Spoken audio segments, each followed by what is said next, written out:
Bom dia, boa tarde, boa noite, boa madrugada. Seja bem-vindo à nossa aula de número 5, dando continuidade ao nosso curso de termometria, estudo, da medida de temperatura. Hoje vamos estudar o termômetro e as escalas termométricas. Primeiro, como funciona um termômetro? Um termômetro, certo? Ele é feito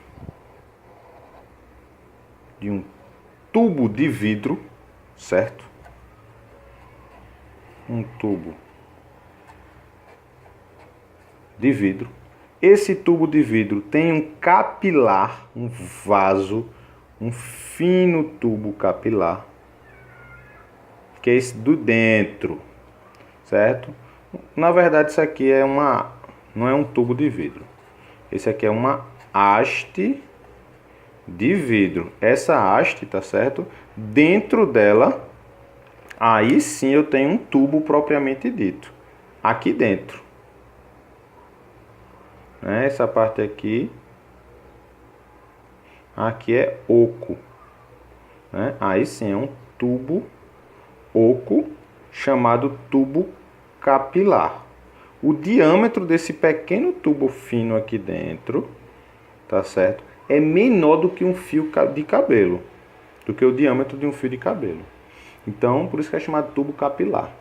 Aqui embaixo, vou pegar aqui o vermelho, aqui esse reservatório, onde fica a minha substância termométrica, nesse caso eu vou chamar aqui de mercúrio, vou dizer que a minha substância é o mercúrio.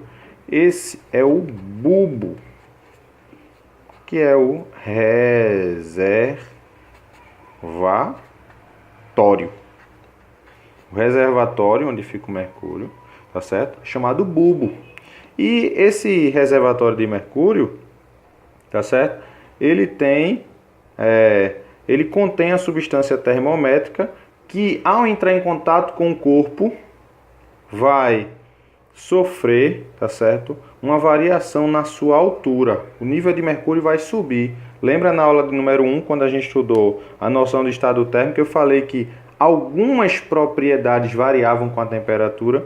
Nesse caso aqui, eu vou dizer que essa altura H, certo? Essa altura é a minha propriedade termométrica, ou seja,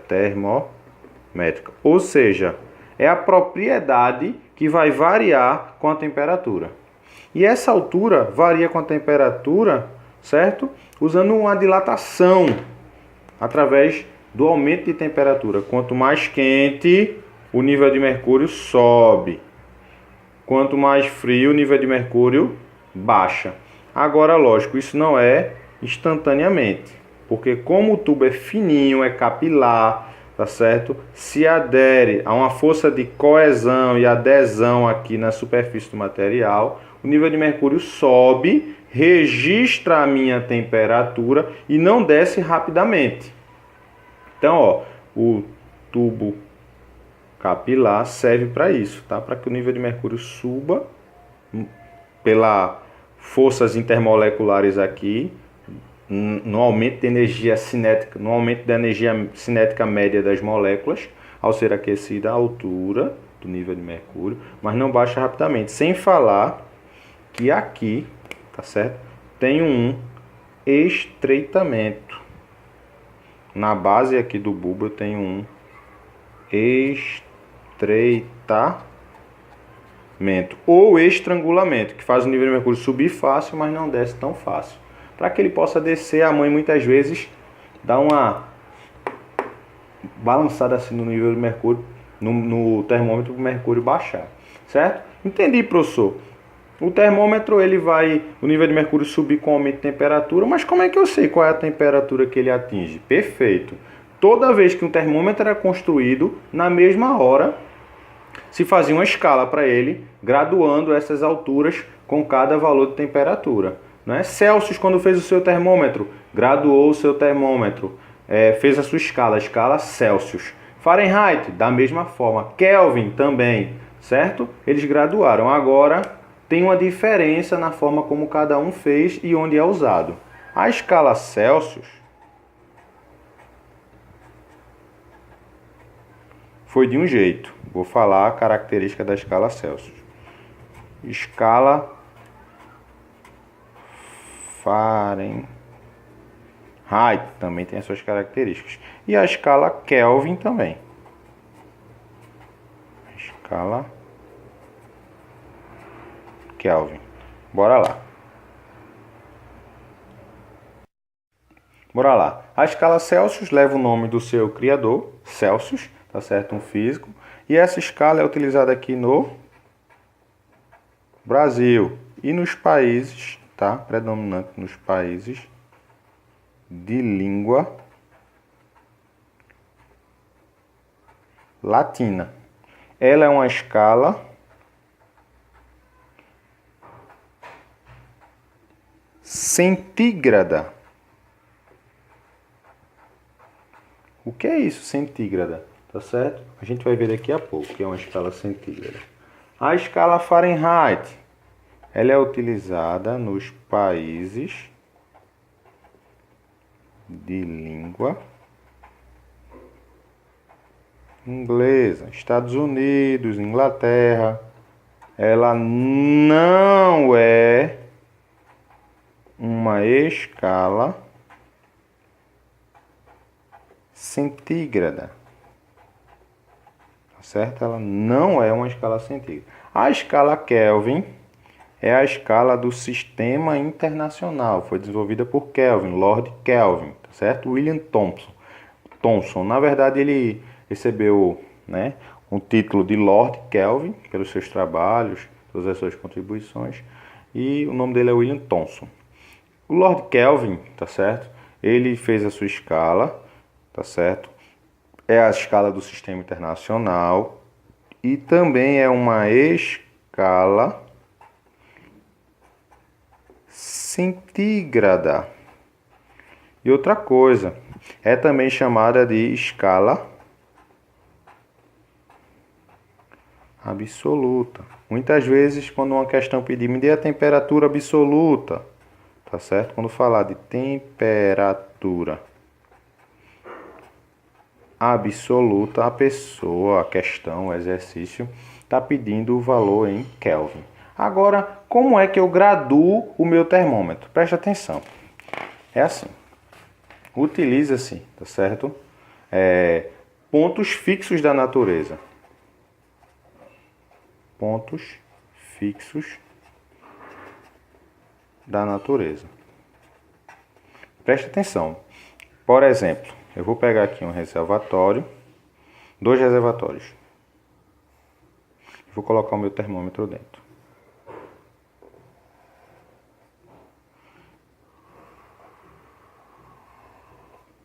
Bora lá. No primeiro reservatório eu vou colocar água, tá certo? Com gelo.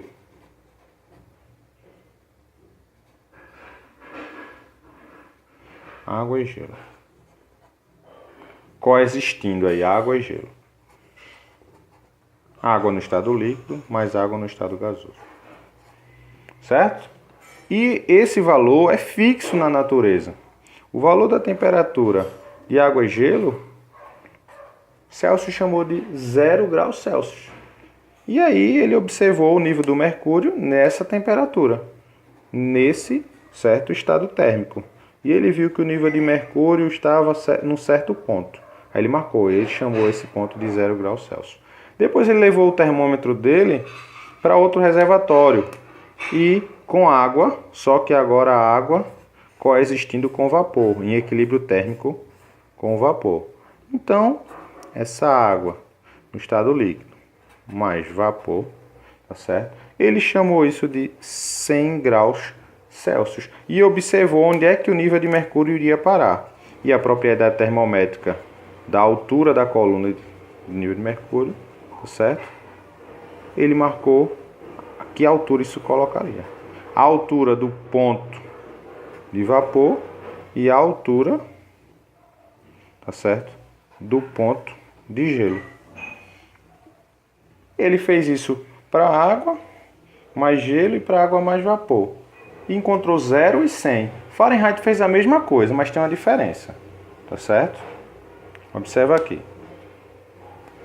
Para Celsius, ponto de gelo, 0 graus Celsius.